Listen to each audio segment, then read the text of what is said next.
कुंज बिहारी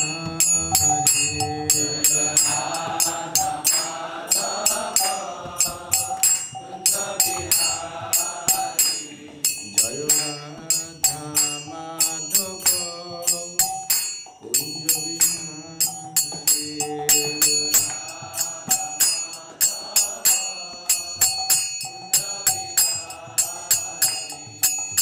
गोपी जन वल्लभ गिरिवर धारी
पंचतत्व की श्री श्री राधा माधव अष्टसख वृंद की श्री श्री राधा मदन मोहन ललिता विशाखा देवी की जगन्नाथ बलदेव सुभद्रा महारानी की वृंदा देवी भक्ति देवी तुलसी महारानी की समवेत भक्त वृंद की जय जय निताई गौर प्रेमानंदे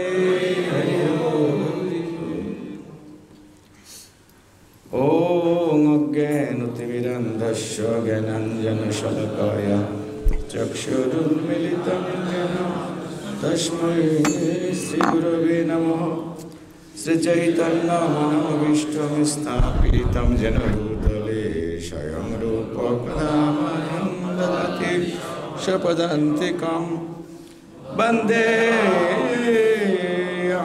श्री गुरु श्री युतपदकमलं श्री गुरुन् वैष्णवंश श्रीरूपं सग्रजातं सगुणो रघुनाथं नितं तं सजीवं साद्वैतं सवधूतं परिजनसहितं कृष्णचैतन्यदेवं श्रीराधाकृष्णपादान् सहगणललिता नमोऽयं विष्णुपदाय कृष्णप्रेष्ठाय भूतले श्रीमते भक्तिवेदान्त स्वामिने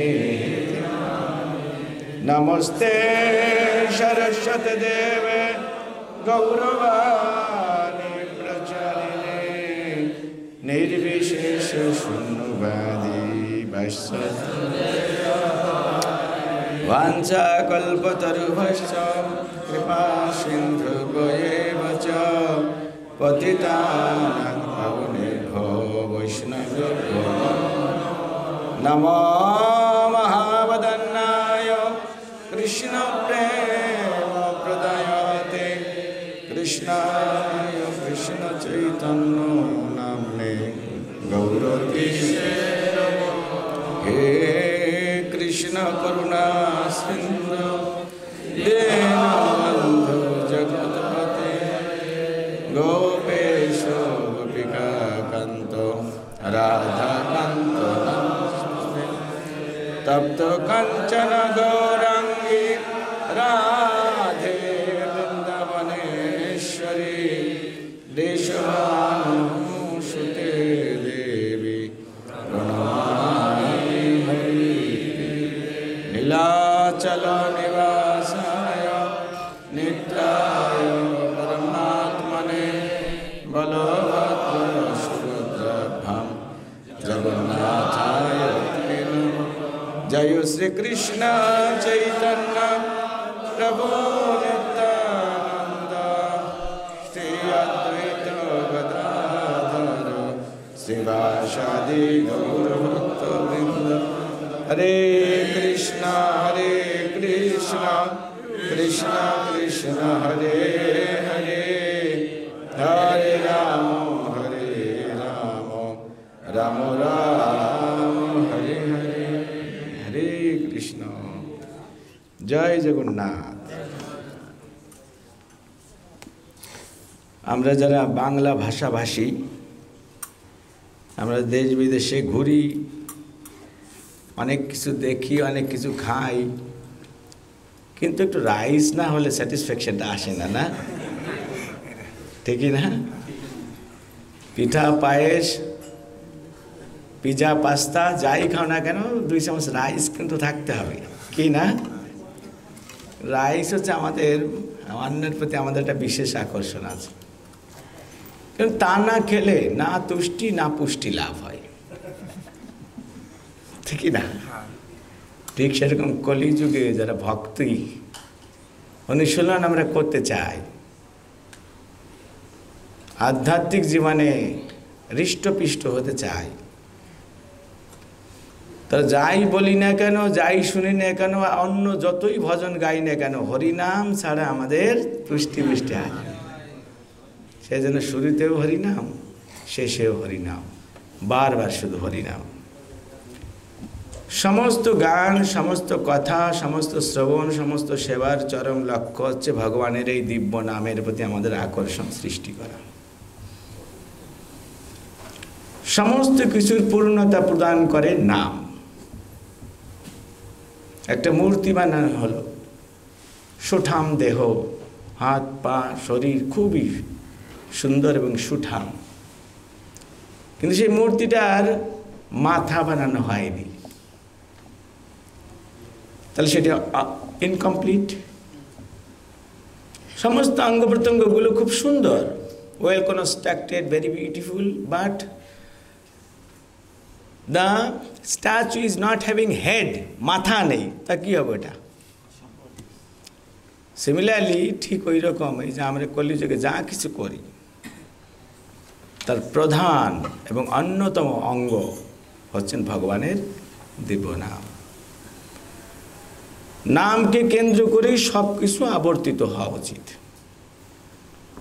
নাম নামই অভিন্ন।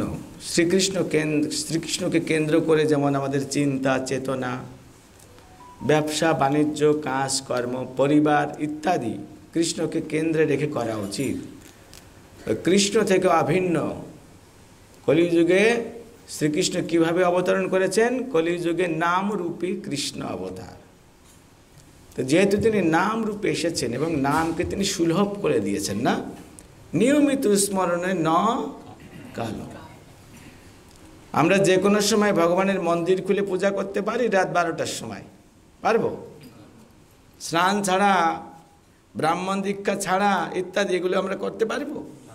তারপরে মাতাজিরা করতে পারবেন ফট করে? না, অনেক নিষ্ঠা নিয়ম ইত্যাদি বিশেষ টাইম আছে।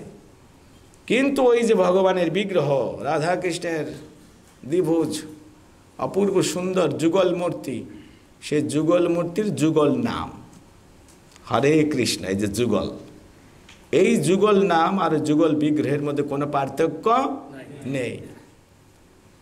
কিন্তু পার্থক্য না থাকা সত্ত্বেও আমরা ওই বিগ্রহের সকল সেবার জন্য সকলে সর্বদা যোগ্য নয়, এবং তা করার জন্য যারা যোগ্য তাদেরও দিনক্ষণ পার্টিকুলার টাইম বিচার করতে হয়।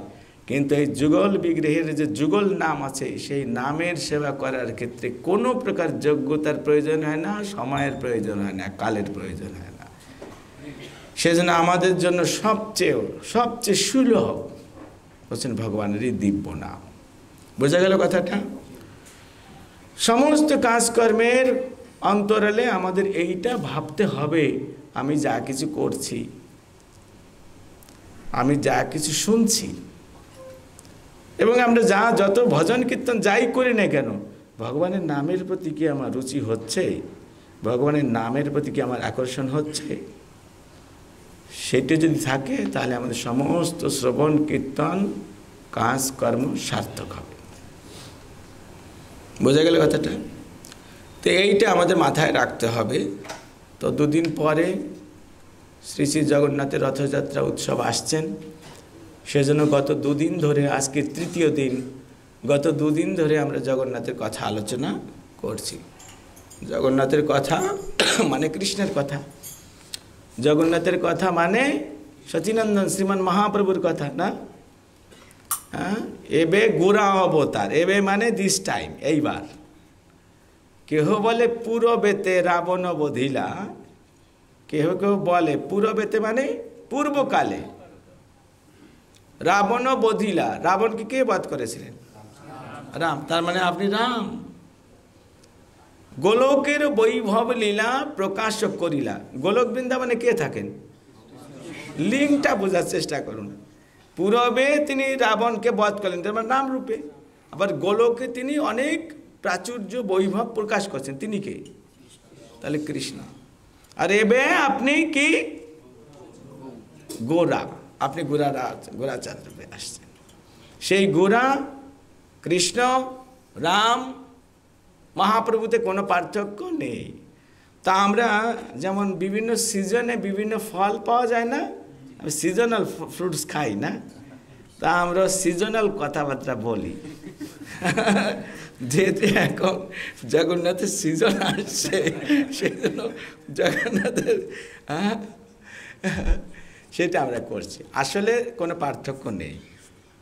আর প্রথম দিন আমি আলোচনা করেছিলাম, আমি জগন্নাথ অষ্টকমের 8টি শ্লোক আছে, তা 2 দিন আমি প্রথম শ্লোকের উপর প্রথম দিন, দ্বিতীয় শ্লোকের উপর দ্বিতীয় দিন। আজকে আমরা তৃতীয় শ্লোকের উপর আলোচনা করব। এই আলোচনা অত্যন্ত সারগর্ভ এবং হৃদয়স্পর্শী। ভগবানের এই কথা শ্রবণের মাধ্যমে আমরা ভগবানের তত্ত্বকে হৃদয়ঙ্গম করতে পারি, সেই সম্বন্ধে আমরা বুঝতে পারি। এবং যখন আমরা ভগবত তত্ত্ব বিজ্ঞানকে বুঝতে পারবো, তখন ভগবানের প্রতি আমাদের আসক্তি বর্ধিত হবে এবং জড়জগতের প্রতি অনাসক্তি উৎপন্ন হবে। যেখানে ভক্তিভাব, সেখানে জ্ঞান এবং বৈরাগ্য অটোমেটিক্যালি হৃদয়ে প্রকাশিত হবে। সেই জন্য সমস্ত ভক্তি অঙ্গের প্রথম যে কথা প্রহ্লাদ মহারাজ শ্রীমদ্ ভাগবতমে সেটি উল্লেখ করেছেন কি? শ্রবণম, শোনো। যিনি তত্ত্বদ্রষ্টা ব্যক্তি, যিনি কৃষ্ণকে জানেন, বোঝেন, উপলব্ধি করেছেন, যিনি কৃষ্ণগত প্রাণ, কৃষ্ণৈক শরণাম, সেরকম ভক্তের কাছ থেকে বিনম্র চিত্তে তাকে প্রণাম এবং সেবার মনোভাব নিয়ে শ্রবণ করো। শ্রবণ করলে কি হবে? তিনি সেই তত্ত্ব কৃপা করে রুচিশীল মনোযোগী ভক্তের হৃদয়ে, শরণাগত ভক্তের হৃদয়ে তিনি প্রকাশ করে দেন। দিব্য জ্ঞানের আলোকে তিনি উদ্ভাসিত করে দেন। তখন আমি বুঝতে পারি, আমরা বুঝতে পারি উনি কে, আর আমি কত ছোট, কত নগণ্য। আর আমি চেতন, ওনার সন্তান হওয়া সত্ত্বেও ওনার প্রতি আমার আকর্ষণ নেই, মতিগতি নেই। আমি দুনিয়ার যত নিকৃষ্ট, মানে আমার থেকে, আত্মা থেকে নিকৃষ্ট বস্তুর প্রতি আকৃষ্ট হচ্ছি। ছি, এটা তো অত্যন্ত লজ্জার কথা। যখন এই তত্ত্বজ্ঞান আমাদের প্রকাশিত হয়, তখন আমরা আসল জিনিস বুঝতে পারি।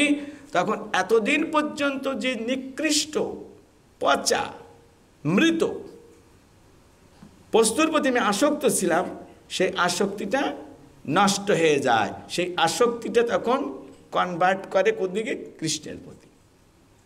ওই যে জড়জগতের প্রতি আসক্তিটা নষ্ট হয়ে গেল, ওকে বলে বৈরাগ্য ভাব। কি বলে? বৈরাগ্য। আর ভগবানের প্রতি আসক্তি বর্ধিত হলো, এটা হচ্ছে ভক্তিভাব। বোঝা গেল কথাটা? তো সেই জন্য মহাজন যেন গত সপন্থা, মহাজনেরা যেভাবে আচরণ করেছেন, যেভাবে বলেছেন, আমাদের সপন্থা, ওই পন্থাকে আমাদের স্বীকার করতে হবে। সেটি কীরকম? শ্রীমান মহাপ্রভু রথযাত্রার সময় জগন্নাথকে প্রণাম করে বিভিন্ন স্তব স্তুতি করতেন।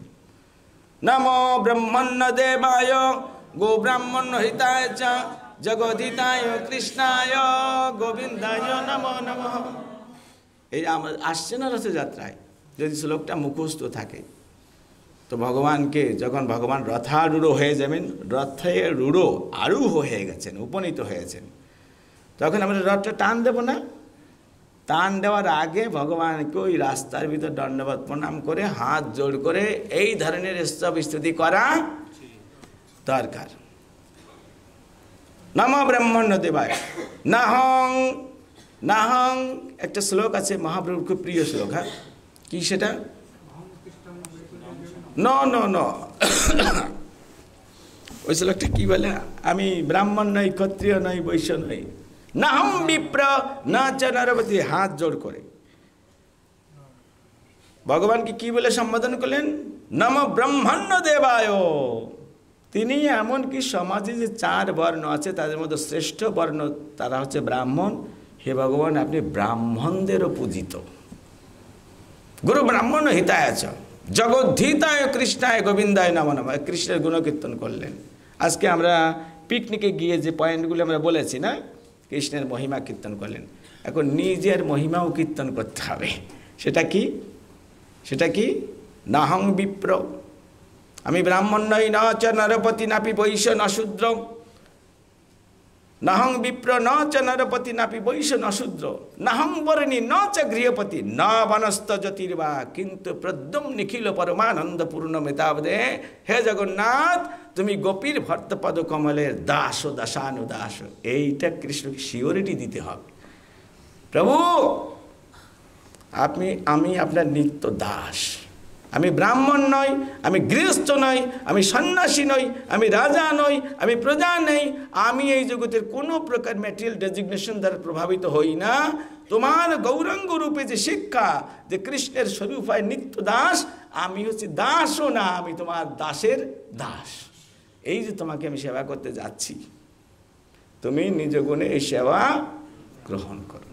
এইগুলি মহাপ্রভু নিজেই করেছেন, স্বয়ং ভগবান। যে জগন্নাথ রথের উপর বসে আছেন সেই জগন্নাথ সামনে এখন দাঁড়িয়ে প্রার্থনা করছেন, কে কাকে তুষ্ট করবে। এই যে লীলার উদ্দেশ্য মহাপ্রভুর, এই আমাদের মতো কলিহত জীবকে শিক্ষা দেওয়ার জন্য। আমরা তো ভগবানের গুণ দেখতে পারি না, বৈষ্ণবদের গুণ দেখতে পারি না, কিন্তু যারা দর্শন করতে পারেন সেই গুণগুলিকে লিখে কবিতা আকারে ছন্দময় করে রেখেছেন। কমসে কম তারা যদি এগুলো রিপিট করে, রিপিট মানে পুনরাবৃত্তি করেন, তবুও ভগবান আমাদের প্রার্থনা রূপে সেটা স্বীকার করে নেবেন।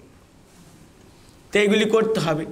তারপরে মহাপ্রভু, আমরা বলেছি ভগবান শিব যখন এই জগতে কৃষ্ণ কর্তৃক আদিষ্ট হয়ে এসেছিলেন কলিযুগে, তখন তিনি তার নাম হয়েছিল শ্রীপাদ শঙ্করাচার্য।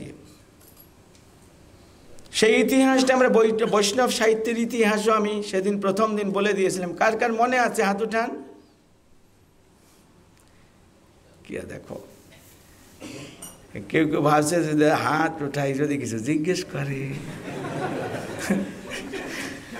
तो प्रेस्टीज का मामला बन जाएगा, अतः चुपचाप रहो, शांति बना के, बस खत्म। ना एक हाथ उठाते হবে আর মুখে একটু দমটা দিতে হবে। কেন আমার এখানে, আমি এখানে এসেছি কেন, আমি গুরু মহারাজের প্রভুপাদের পক্ষে প্রতিনিধি, তাদের মেসেজ মানে সংবাদ নিয়ে এসেছি। কেননা আপনারা প্রতিদিন অনেক কাজ করেন, ক্লান্ত শরীর, শ্রান্ত মন, তার মধ্যে কৃষ্ণ ভবনের প্রেরণা সঞ্চারিত করার জন্য আমরা আসি, আপনাদের নির্দেশে সঞ্চার করার জন্য আসি। কিন্তু আমাদেরও তো প্রাণের সঞ্চারের দরকার আছে, ঠিক কি না? আমরা তো ভগবানের মতন অনাদি অনন্ত নই, আমাদের মধ্যেও লিমিটেশন আছে। তো লিমিটেশন মানে কি? তা আমি যেমন অন্যকে প্রেরণা দিচ্ছি, আমারও প্রেরণা দরকার আছে। তা আমি দিচ্ছি, আপনারা নিচ্ছেন, তখন আপনারা নিলেন কি না, হজম হলো কি না, যখন চেক করতে গেলাম চুপচাপ, প্রভু আপনি চালিয়ে যান, আমরা আসি।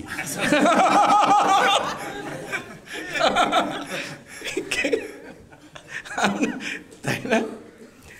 এই যদি মুডটা হয়, সার্বভৌম ভট্টাচার্য মহাপ্রভু ইয়াং বয়স 24 বছর বয়সে সন্ন্যাস নিয়ে যখন জগন্নাথপুরীতে গিয়েছেন, প্রথম দিনেই এমন প্রেমের ভাব দেখিয়েছেন যেমন অগ্নির সামনে একটা মোমবাতি যত কাছে নেওয়া যায় তত গলে। জগন্নাথ হচ্ছে প্রেমের খনি, স্বয়ং ব্রজেন্দ্রনন্দন কৃষ্ণ। শ্রীমান মহাপ্রভু হচ্ছেন রাধারানী। এই রাধারানী কৃষ্ণের প্রতি আকৃষ্ট হচ্ছে, যত কাছে যাচ্ছে তত তিনি ভাবি বিগলিত।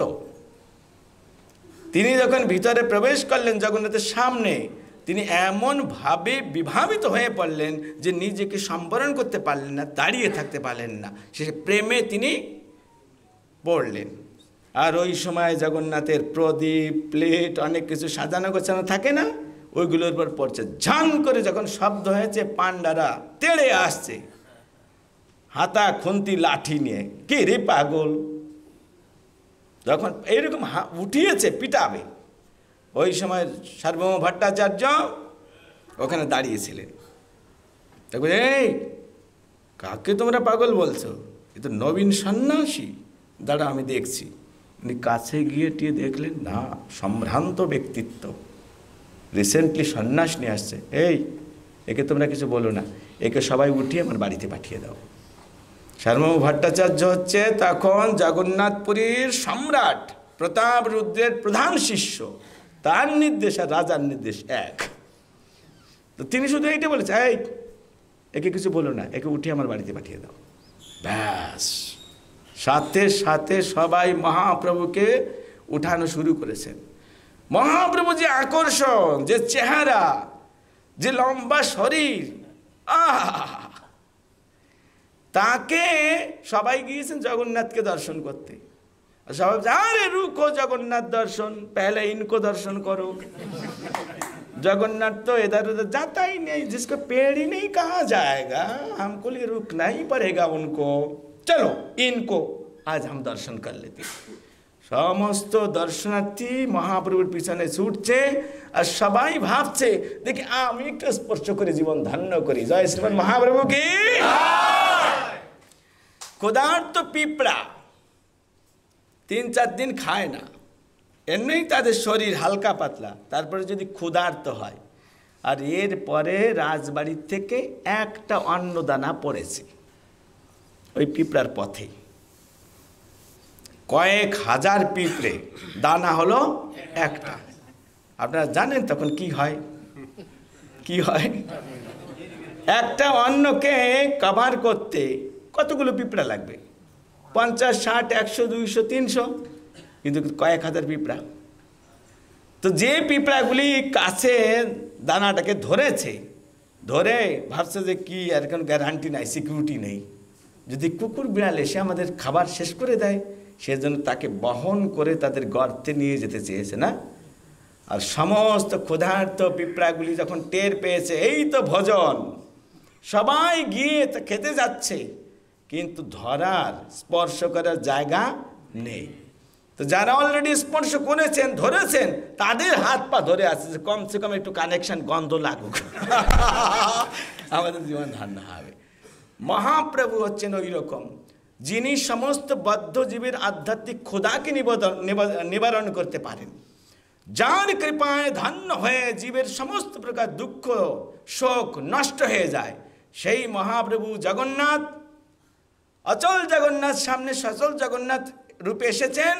আর সার্বভৌম ভট্টাচার্য যখন বলেছেন একে উঠিয়ে আমার বাড়িতে নিয়ে যাও, তখন আমরা অনন্ত কোটি ওখানে যারা লোক ছিল তারা এই আধ্যাত্মিক ক্ষুধায় তারা কাতর ছিল, তারা ভগবানকে স্পর্শ করে দর্শন করে তাদের আধ্যাত্মিক জীবন এবং ক্ষুধাকে তুষ্টি পুষ্টি করতে চেয়েছিলেন।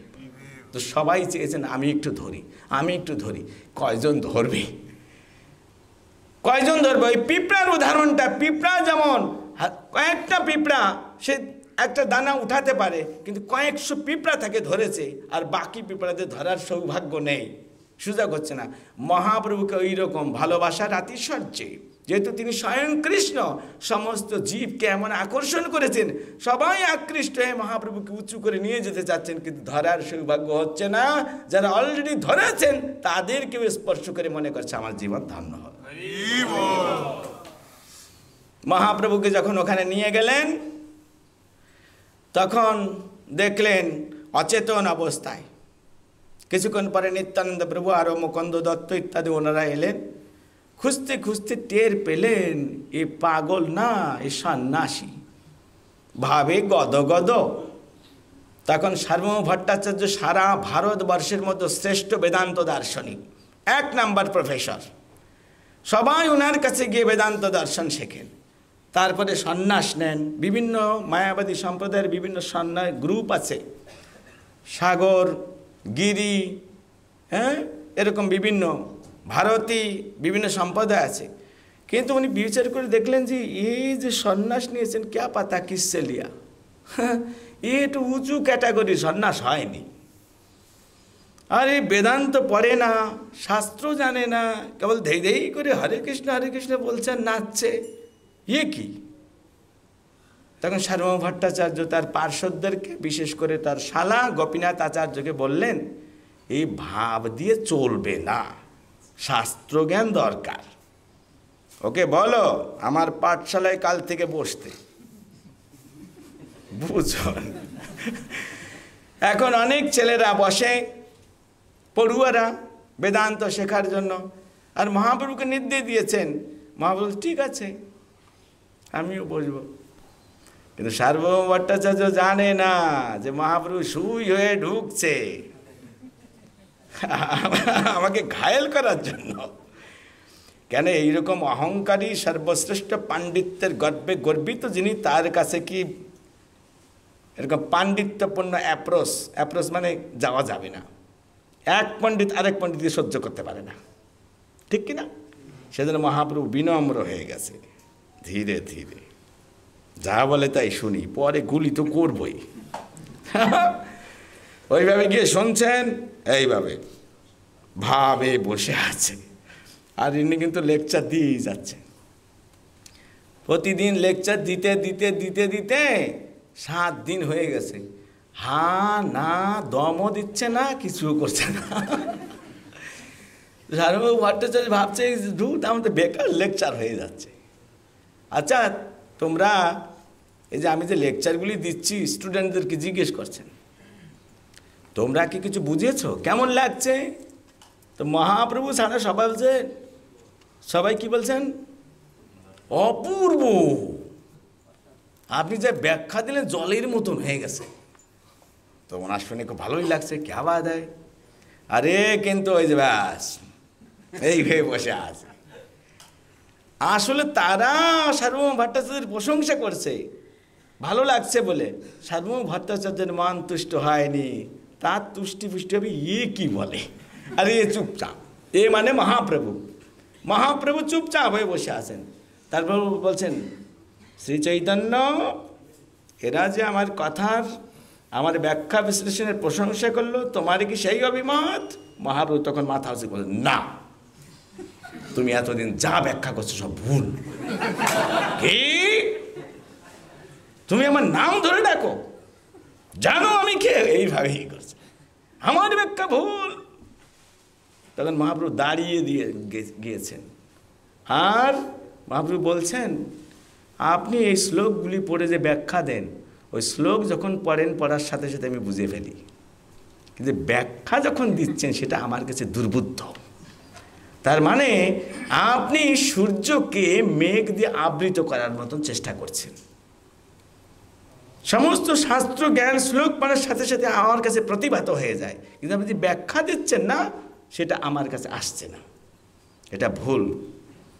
এরকম বলে তিনি মহাপ্রভু ঝাড়লেন শাস্ত্র, যে তুমি মায়াবাদী, ভগবানের অপূর্ব দিব্য রূপকে তুমি নিরাকার বলে ব্যাখ্যা করছো, সেটা আমরা মানতে পারি। তখন মহাপ্রভু তাকে এইভাবে যখন উল্টা প্রবচন শুনিয়ে দিয়েছেন, ও হয়ে গেছে। যাই হোক, আমি এদিকে আর বাড়াবো না, আমি যে কথা বলতে চাচ্ছি,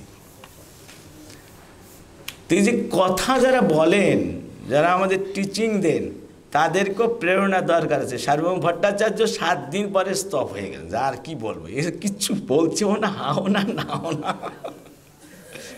তো সেই জন্য আপনাদের একটু ভালো করে বুঝতে হবে, আমরা যারা আসি, আমরা যদি ভুল ব্যাখ্যা দিই তাও বলতে হবে, যেমন মহাপ্রভু বলেছে। আর যদি ঠিক ব্যাখ্যা, তাহলে হৃদয়ঙ্গম করতে হবে, সেটা মনে রাখার চেষ্টা করতে হবে। হরি কথা ইউজ অ্যান্ড থ্রো নয়, একবার শোনা ব্যাস খতম হয়ে গেল না। হরি কথা ইজ ইটার্নাল, নিত্য। এটা আমাদের এখন বদ্ধ দশা থেকে মুক্ত করে নিত্য জীবন প্রদান করবে। সেজন্য এই জিনিসটা আমাদের হৃদয়ঙ্গম করার চেষ্টা করতে হবে। তো শ্রীমান মহাপ্রভু যেমন অন্যান্য স্তব স্তুতিও করতেন, নিয়মিতভাবে তিনি জগন্নাথ অষ্টকম পাঠ করতেন। কদাচিৎ কালিন্দী তটে বিপিন সঙ্গীত তরব মুদাভিরি নারী বদন কমলাসদ মাধুপম রমা শম্ভুর ব্রহ্মরমরপতি গণেশার্চিত পদ জগন্নাথ স্বামী নয়ন পথগামী ভাব তুমি ভুজে সব্যে বেনুম শিরসি শিকি পিচ্ছম কদিতটে দুকুলং নেত্রান্তে সহচর কটাক্ষ বিদধাতে সদা শ্রীমদ বৃন্দাবন বসতি লীলা পরিচয় জগন্নাথ স্বামী নয়ন পথগামী ভাব তুমি। এইভাবে 8টা শ্লোক মহাপ্রভু এরকম বলতেন। তা আমরা গত 2 দিন প্রথম এবং দ্বিতীয় শ্লোকের উপর ব্যাখ্যা করেছি। আজকে আমরা তৃতীয় শ্লোকের উপর আলোচনা করব। সময় ফটাফট যাচ্ছে, আমি বুঝতে পারছি। আজকের শ্লোকটা কি আছে? মহাম্বুদে স্থিরে কনক রুচিরে নীল শিখরে বসন প্রসাদান্ত সহজ বল ভদ্র বলিনা সুভদ্রা মধ্যস্থ সকল সুর সেবা বশরদ জগন্নাথ স্বামী নয়ন পথগামী ভাব তুমি। অনেক সময় অনেক ভক্তদের কাছে এটা মনে হয় যে বাবু এটা এত কঠিন, দেখে দেখেই পড়তে পারি না, আবার মুখস্থ করে। এটা আসলে একটা আমাদের এটার ভয়। আসলে এই সংস্কৃত কথা বলা বা আমাদের অভ্যাস নেই, তো সেজন্য এটা ভয় মনে হয়। ভয়ের কিছু নেই। আমরা যদি শরণাগত হই ভগবানের কাছে, প্রভু আপনার গুণ মহিমা এত সুন্দরভাবে লেখা আছে, কিন্তু আমি এত মূর্খ, তার মানে আমার চোখ থাকতেও অন্ধ, আমাকে কৃপা করেন না যাতে করে আমি বুঝতে পারি। এই শ্লোকের কাছে যদি আমি প্রার্থনা করি, এই শ্লোকের কিন্তু চেতনা আছে, ভগবানের গুণমহিমা সমন্বিত শ্লোক, যেমন হরে কৃষ্ণ মহামন্ত্র চেতনা আছে। আপনি কিভাবে জপ করছেন ওর নাম বুঝতে পারেন। ভগবানের যেমন চেতনা আছে, কীরকম চেতনা ভগবানের? নিত্য নিত্য নাম চেতনা নাম। আমাদের যত রকমের চেতনা আছে দেব দেবী মুনি ঋষি, ওনার চেতনা আছে সুপ্রিম, তার মানে পরম চেতন। ঠিক সেরকম ভগবানের নাম গুণ সমন্বিত যে কথাগুলি, এগুলো চেতন সম্পন্ন। আপনি কিভাবে পড়ছেন, কি চান, এই শ্লোক বুঝতে পারে। যখন এই শ্লোকের পছন্দ হবে ওই ব্যক্তিকে, পূর্ণ শরণাগত, সে আমার কৃপা প্রার্থী, তখন এই শ্লোক, কঠিন শ্লোক আপনার কাছে সহজ রূপে প্রকাশিত হয়ে আপনার হৃদয়ে প্রবেশ করে।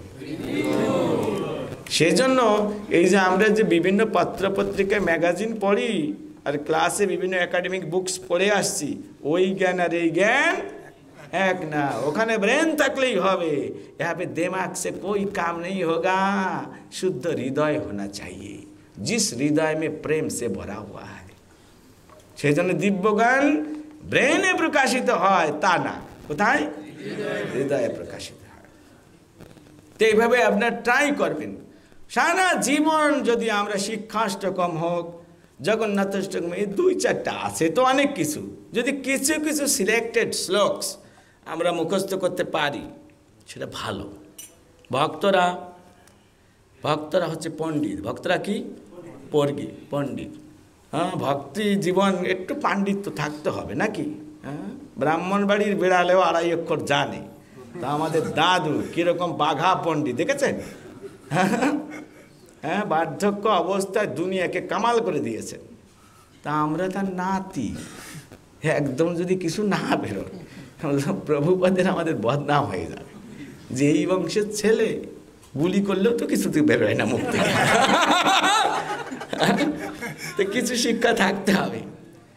মা ও ভগবানের ভক্ত মানে সমস্ত গুণে গুণান্বিত থাকবে। হ্যাঁ, পরিমাণে বেশি না হলেও কিছু তো থাকা উচিত, ঠিক কি না? তো সেই জন্য প্রচেষ্টা করতে হবে, চেষ্টা করুন। আমি যদি নিতাই দেবের কথা বারবার বলি, ওর নামটা উদাহরণ দেই, টিটনের নামটা বেশি বেশি উদাহরণ দেই, তা বুঝতে হবে প্রভুদের প্রতি একটু বেশি। হ্যাঁ, ঠিক সেরকমই কথাগুলো যদি বারবার পড়ি, শ্লোকগুলি যদি বারবার বুঝি, উনিও বুঝে ফেলে হামসে প্রেম করতে হয় এই লড়কা। বোঝা গেল কথাটা? তো এইভাবে ভাবের মাধ্যমে আমরা ভগবানকে বুঝাতে পারি আমাদের মনোভাব কি। ওকে, যা আমি বলছিলাম আজকে হচ্ছে মহাম্বুদের তীরে। মহাম্বুদ, আম্বুদ শব্দ মানে হচ্ছে সমুদ্র, আর মহাম্বুদ মানে মহাসমুদ্র তীরে। তীরে মানে কিনারায়। হ্যাঁ, কিনারা বলে, কিনারা, তীরে বাংলায় ঠিক আছে। কনক রুচিরে নীল শিখরে। কনক রুচিরে মানে, কনক মানে সোনা, রুচিরে মানে মতো, স্বর্ণের মতো। নীল শিখরে, ওখানে একটা পাহাড় আছে, সেই পাহাড়টাকে নীল পাহাড় বলা হয়। স্বর্ণ নীল পাহাড়। কনক রুচিরে নীল শিখরে বসন প্রসাদান্ত সহজ বলভদ্রেণ বলিনা। সেই নীল পাহাড়ের উপরে অপূর্ব সুন্দর পাহাড়, সেখানে তিনি বসন মানে বাস করেন, নিবাস করেন। প্রসাদ অন্ত না, প্রাসাদ মানে কি? রাজভবন, প্যালেস ইংরেজিতে বলে। অন্ত মানে ভিতরে, তার মানে রাজভবনের ভিতরে, জগন্নাথ মন্দিরকে বলা হচ্ছে রাজভবনের ভিতরে তিনি বসবাস করেন। কিভাবে বসবাস করেন? সহজা। এই সহজ শব্দটা শুনলে আপনারা কি বোঝেন? একদম ইজি, জলের মতো না। এখানে কিন্তু সহজ মানে তা না। সহ প্লাস জ, সহ মানে একসাথে, জ মানে জন্ম। যিনি জগন্নাথ তিনি এবং তার বোন সুভদ্রা এবং একই মাতৃগর্ভ থেকে আসছে, একই ব্যক্তিত্ব থেকে প্রকাশিত হয়েছে, সেই জন্য এনাদেরকে সহজে বলা হয়েছে। সহ বলে না, সহোদর, সহোদর শব্দটি শুনেছেন? একই উদর থেকে যারা জন্মগ্রহণ করে তার সহ, ঠিক সেরকম এই তিনজনকে সহজে বলা হয়, একই জায়গা থেকে এনাদের আবির্ভাব হয়েছে। বলভদ্রন বলি না, বলভদ্রন মানে এই বলরামকে বোঝাচ্ছে, খুব শক্তিশালী বলি না। আর কি সুভদ্রা মধ্যস্থ, মাঝখানে কাকে দেখছেন? সুভদ্রা মধ্যস্থ সকল সুর, সমস্ত সুরদের, সুর মানে দেবতা, অসুর মানে দেবগুণ নেই যাদের, অসুর। তো এখানে সুর, সেবা অবসর দ, সেবা যোগ অবসর যোগ দ, সেবা বা শারদ। তার মানে জগন্নাথপুরী মহাসমুদ্রের তীরে রাজভবনের ভিতরে ভাই বোনকে নিয়ে নিবাস করছেন এবং তিনি সমস্ত দেবতাদেরকে সেবার অবসর প্রদান করছেন। সেবা অবসর মানে অপরচুনিটি, সুযোগ দিচ্ছেন। দ মানে দান করছেন, সেবার সুযোগ দান করছেন। এই শ্লোকটার অর্থটা চাই। এইরকম জগন্নাথ বলে যে সুভদ্রা মহারানীকে আমি সশ্রদ্ধ দণ্ডবোধ করি এবং হে জগন্নাথ আপনি সর্বদা আমার নয়ন পথে অবস্থান করুন, যেন আমি সর্বদা যেখানে তাকাই, যাহা যাহা নেত্র পড়ে আমি তোমাকে দর্শন করতে পারি। এইভাবে প্রার্থনা করা হয়েছে। এখন প্রশ্ন হচ্ছে, আপনারা বলতে পারেন প্রভু একটু আগে কইলেন যে ইনি কৃষ্ণ, ইনি মহাপ্রভু, তো যেখানে কৃষ্ণ সেখানে রাধারানী, যেখানে কৃষ্ণ সেখানে গোপ গোপী, ঠিক কিনা? কৃষ্ণ যখন দ্বারকা লীলা করেছেন তখনও অনেকগুলি ওনার মহিষী আছেন, কিন্তু জগন্নাথপুরে তো কাউকে দেখা যাচ্ছে না ওনার সাথে, না লক্ষ্মী না গোপী।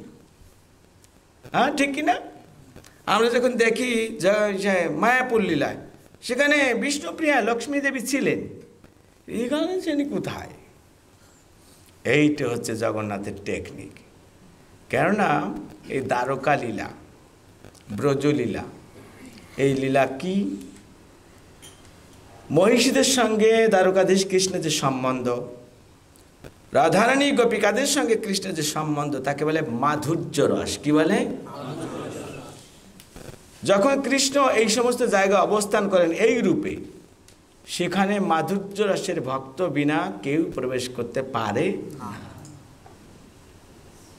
এই আমাদের মতন যারা বদ্ধজীব তাদের তো কোনো কথাই নেই। এমনকি যারা দেবদেবী, দেবদেবীরা ভগবানের কোন রসের ভক্ত? দাস্য রসের ভক্ত। তো এই দেব দেবী মুনি ঋষিরা ভগবানের ওই সমস্ত লীলা থেকে বঞ্চিত হন, সেখানে যেতে পারেন না। তো ভগবান ভাবছেন আমি তো জগন্নাথ, আমার কাছে আসার, আমার কাছে আবেদন করার, আমাকে দর্শন করার অধিকার তো সকলেরই আছে। তো আমি জগন্নাথ, কৃষ্ণ ভাবছেন আমি জগন্নাথ রূপে যখন লীলাবিলাস করব, তখন আমি এদেরকে মানে গোপী আর মহিষীদের কাছে রাখবো না। তখন আমাদের ভাই বোন, ফ্যামিলি স্ট্যাটাস থাকবে, যে কোনো সময় যে কোনো ব্যক্তি প্রবেশ করবে, তার কোনো রেস্ট্রিকশান থাকবে না। স্বামী স্ত্রী যদি কোথাও থাকে, ফট করে অন্য মানুষ যেতে পারে না। যারা অত্যন্ত অন্তরঙ্গ তারা বিশেষ পারমিশন, রাইট আর রং? ঠিক সেই রকম কৃষ্ণের ওই রকম লীলায় আমরা তো দূরের কথা, এমনকি দেবদেবীরা পর্যন্ত যেতে পারেন না দর্শন করতে বা সেবা করতে। তাই জগন্নাথ সকলকে সেবা প্রদান করার জন্য জগন্নাথপুরীতে তার ভাই এবং বোনকে সাথে নিয়ে বসে আছে, ভাইকে সাথে নিয়ে বসে আছে। তার মানে জগন্নাথের স্ত্রীকে লক্ষ্মী দেবী, লক্ষ্মী দেবী যখন সমুদ্র মন্থন হয়েছিল সুর এবং অসুরদের মধ্যে, মন্থন করতে করতে সেখান থেকে অনেক কিছু উত্থিত হয়েছিল না? তার মধ্যে লক্ষ্মী দেবীও একজন সেখান থেকে উত্থিত হয়েছিলেন। তো যেহেতু ওইখান থেকে উত্থিত হয়েছেন, সেই জন্য এক বিচারে লক্ষ্মী দেবীকে সমুদ্রের কন্যা বলা হয়। তার মানে লক্ষ্মী দেবীর পিতাকে সমুদ্রদেব। কার সাথে বিয়ে দেবেন এখন? রতনে রতন চেনে, লক্ষ্মী দেবী হচ্ছেন শক্তি। শক্তিমানটাকে জগন্নাথ কৃষ্ণ, তার সাথে সম্বন্ধ হয়ে গেছে। সমুদ্রদেব তার কন্যাকে জগন্নাথের সঙ্গে বিয়ে দিয়েছেন। অথচ এই রেলে আমরা দেখতে পাচ্ছি লক্ষ্মী দেবী নেই এখানে, না? এখানে ভাই বোন আছে। তো লক্ষ্মী দেবী কোথায় আছে? ওই পাশে থাকে, দূরে, জগন্নাথের কাছে থাকেন না, যেন দেব দেবী বা মুনি ঋষিদের আমাদের সামনে আসতে কোনো দ্বিধাবোধ না হয়। লক্ষ্মী দেবী কী করেন? ওখানে রান্না করেন, প্রতিদিন জগন্নাথের জন্য রান্না করেন। 752টা ওভেন, মানে চুলা বলেন, চুলা, ওর ভিতরে রান্না করেন। আবার একটা হাঁড়ির পরে একটা হাঁড়ি 5-6টা চড়িয়ে দেন। কেন? জগন্নাথের বডি দেখছেন? এই যে নাদুস নুদুস কি এমনি হয়েছে হাওয়া খেয়ে? প্রচুর পরিমাণ জগন্নাথ খেতে পছন্দ করে আর খান। আর লক্ষ্মী দেবী হচ্ছে রান্নায় মানে এক্সপার্ট, নাকি? লক্ষ্মী দেবীর একটা প্রকাশিত অন্নপূর্ণা, খুব রান্না করতে পারেন। আর লক্ষ্মী দেবীর রান্না ছাড়া জগন্নাথের পছন্দই হয় না। তো যেহেতু লক্ষ্মী দেবী হচ্ছেন পতিব্রতা, সেই জন্য তার প্রভুর ইচ্ছা তিনি সবসময় বাস্তবায়ন করছেন, রান্না করেই যাচ্ছেন। মানে যদিও অনেক অ্যাসিস্ট্যান্ট আছে, 752টা চুলায় রান্না করতে কি পরিমাণ সবজি কাটতে হবে, কি পরিমাণ অন্ন দিতে হবে, আপনি বুঝিয়ে দেখেন। এই 200-250 রান্না করতেই ঘাম ছুটে যাচ্ছে। কি সে আমাদের কুক কে আছে এখানে? সে হয়তো রান্না করেই যাচ্ছে। সে ওই একজন, আরেকজন এই কি নাম যেন, নয়ন নাকি নরেন্দ্র, হ্যাঁ, ওই সেখানে উপস্থিত নেই। কেন? ফোড়ন দিয়েই যাচ্ছে। কেন? এরপরে তো আপনাদের না ওরই কথায় তো আর বেশিক্ষণ পেট ভরবে না, তো সেটাও রেডি করতে হবে। তো লক্ষ্মী দেবী ওই এদিকে মিটিং মিছিল করছেন, ভালো মন্দ খাচ্ছেন, আর উনি অন্তরালে in the kitchen she was only cooking and cooking and cooking quintals of rice, রান্না করেই যাচ্ছে, রান্না করে। কিন্তু লক্ষ্মী দেবী বলছেন, প্রভু তোমার তো ভালো মন্দ ভালো পূজা পার্বণ হচ্ছে, মজাই আসো, আমি তো শুধু ঘাম ছুটিয়ে শুধু রান্নাই করে যাচ্ছি। আমারও তো কিছু চেলাবেলা আছে, আমারও তো কিছু ফলোয়ার্স আছে দুনিয়ায়। তো আমাকে একটা কাজ করুন, আমাকে শুধু একটা দিন বছরে ছুটি দেবেন, ঠিক আছে? তো যখন বলছে, হ্যাঁ লক্ষ্মী, এটা কোনো বলার কি অপেক্ষা আছে? তুমি আমার এত সেবা করছো, তোমাকে আমি একদিন ছুটি দিতে পারবো না? যাবে। ব্যাস, জগন্নাথের কাছ থেকে লক্ষ্মী দেবী পারমিশন নিয়ে নিয়েছেন। অগ্রহায়ণ মাস, বৃহস্পতিবার, তিথি অনুসারে সেদিন হচ্ছে জগতে লক্ষ্মী পূজা। লক্ষ্মী সকালবেলা গিয়ে জগন্নাথকে সম্মান শ্রদ্ধা করে বলছে, প্রভু ভাই আজকে আমি বাহার যা রি হু, আজকে আমি বাইরে যাচ্ছি। জগন্নাথ ওকে, নো প্রবলেম। এদিকে গিয়েছেন লক্ষ্মী দেবী মঙ্গলারতির সময় খুব সকালে, আর জগন্নাথের বলদেব উঠে কি জানি হাফ প্যান্ট না কি প্যান্ট পরে রাস্তায় দৌড়াতে গেছে, এরকম চলে গেছে। আর লক্ষ্মী দেবী গেছেন পূজা নিতে। তো প্রথমে একটা বাড়িতে গিয়েছেন মঙ্গলারতির সময়, দেখছে সব নাক ডেকে ঘুমাচ্ছে। লক্ষ্মী দেবী বলছে, কি এদের কোনো মতিগতি আছে? আজ আমার পূজা, কমসে কম অন্যান্য দিন ঘুমাও ঠিক আছে, কিন্তু আজকে আমার পূজা, আমার প্রতি কোনো শ্রদ্ধা ভক্তি নেই, কি অবস্থা? লক্ষ্মী দেবী গেছে খেপে অভিশাপ দিয়েছে, ধন সম্পদের অহংকার, ভালো ভালো ঘর বাড়ির অহংকার করছিস, নিঃস্ব হয়ে যাবে। লক্ষ্মী দেবী ওখান থেকে চলে গিয়েছে। ধীরে ধীরে ওই পরিবার শেষ। এর থেকে আমাদের ভক্তদের একটা জিনিস বুঝতে হবে, মঙ্গলারতিতে উঠা কত গুরুত্বপূর্ণ। আমরা এটা বুঝতে পারি না। মঙ্গলারতির সময় মহাভাগবতগণ, যে বিশেষ করে এই হর পার্বতী লক্ষ্মী, ওনারা এরকম বিচরণ করেন। ভগবান জগন্নাথ মানে কৃষ্ণ মহাদেবকে এই দায়িত্ব দিয়েছেন, গো 3 সন্ধ্যায় তুমি ঘুরে ঘুরে দেখো কারা আমার ভক্তি করছে বা করছে না। যারা করছে না টাইট দাও। ওই জন্য মহাদেব ওই সময় ভূত প্রেত নিয়ে ঘোরে। কেন? ওই ভূত প্রেতরা বলছে, স্যার মহাদেবকে আমরা খুব কষ্টে আছি, ভাগ্য ভালো যে আপনি আমাদের বস হয়েছেন, আপনি ভূত না।